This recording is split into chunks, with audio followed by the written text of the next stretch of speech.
प्रपन्नपारिजाताय तोत्रवेत्रैकपाणये ज्ञानमुद्राय कृष्णाय गीतामृतदुहे नमः।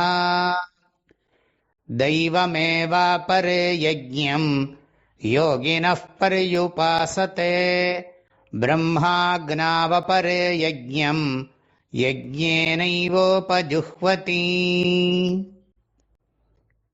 பகவான் ஸ்ரீகிருஷ்ணர் கர்மத்தில் அகர்மத்தை தரிசனம் பண்ணுறவனையும் அகர்மத்தில் கர்மத்தை தரிசனம் பண்ணுற ஞானி மகிமையெல்லாம் சொன்னார். அப்புறம் கடைசி ஸ்லோகத்தில் பிரம்மந்தான் கர்மமாக காட்சி அளிக்கிறதுன்னு விட்டார். கர்மம் பிரம்மத்தின் மீது கற்பிக்கப்பட்டிருக்கிறதுங்கிறது தான் அத்வைத சித்தாந்த உபதேசம். அதை அழகாக சொன்னார். ஹோமம் பண்ணுற கரண்டி, அதில் இருக்கிற ஹவிஸு, அந்த ஹோமத்தை செய்கிறவன், அந்த ஹோமம் பண்ணுற ஞான புத்தி, அதனால் கிடைக்கிற பலன் பிரம்மைவ தேன கந்தவ்யம், அவனுக்கு அடையக்கூடியதும் பிரம்மந்தான், பலனும் பிரம்மந்தான் அப்படின்னு சொல்லி கர்மமே பிரம்மஸ்வரூபந்தான், நிராகார நிர்விகாரமான பிரம்மந்தான் இந்த கர்ம ரூபமாக காட்சி அளிக்கிறது மாயையினால அப்படிங்கிறத நாம் புரிஞ்சுக்கணும்.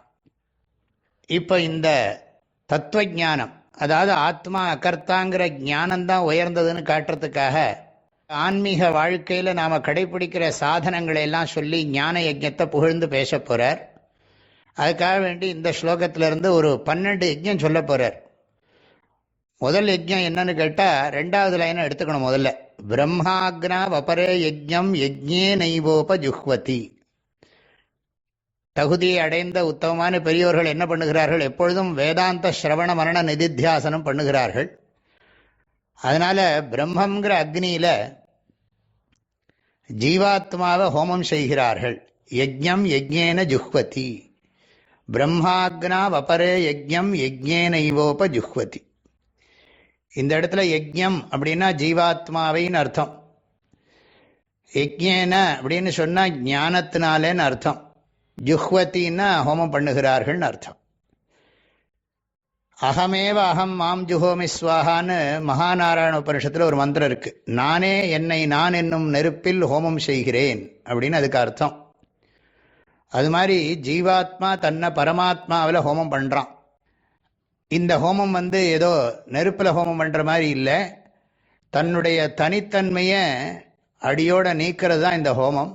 தன்னை பிரம்மமாக உணர்ந்து தன்னுணர்வை நீக்கிறது தான் இந்த ஹோமம். சாதாரணமாக ஹோமத்தில் ஒரு பொருளை நாம் சமர்ப்பணம் பண்ணினா அந்த பொருள் அக்னிமயமாயிடும். அப்படி ஜீவாத்மா தன்னை பரமாத்மாவில் பிரம்மனிடத்தில் சமர்ப்பணம் பண்ணுறதுனால ஜீவாத்மா பிரம்மமயமாக ஆகிவிடுகிறது. இது பாவனை இல்லை, ஞான ரூபம் அப்படிங்கிறத புரிஞ்சுக்கணும்.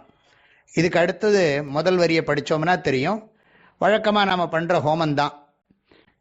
அக்னி குண்டத்தில் தேவதைகளெல்லாம் உத்தேசம் பண்ணி தேவான் உத்திஷ்ய அக்னௌ ஹவிஸ்தியாகா யஜ்ஞா. தேவதைகளெல்லாம் உத்தேசம் பண்ணி இந்திராய ஸ்வாஹா, அக்னேய ஸ்வாஹா, சோமாய ஸ்வாஹான்னு சொல்லி ஹோமம் பண்ணுறோமே, அப்படி தெய்வங்களையெல்லாம் குறித்து சில பேர் ஹோமம் பண்ணுகிறார்கள், தேவதைகளெல்லாம் குறித்து சில பேர் ஹோமம் பண்ணுகிறார்கள்.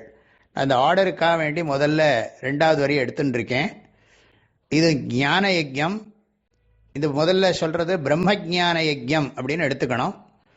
2வது யஜ்ஞம் தேவ யஜ்ஞம், தேவதைகளை குறித்து பண்ணக்கூடிய யஜ்ஞம். அபரே யோகினஹா, சில சாதகர்கள் தெய்வ யஜ்ஞம், தேவர்களுக்கு யஜ்ஞத்தை செய்கிறார்கள். இன்னும் மற்ற யஜ்ஞங்களை பற்றி அடுத்த ஸ்லோகங்களில் சொல்ல போகிறார். நாம் நாளைக்கு அதை படிக்கலாம்.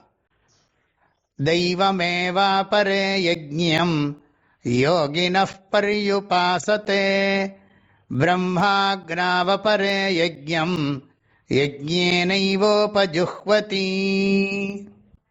எல்லோருக்கும் பரிபூர்ணமான ஆசீர்வாதங்கள், மனமார்ந்த நல்வாழ்த்துக்கள். ஹரி ஓம். ஓ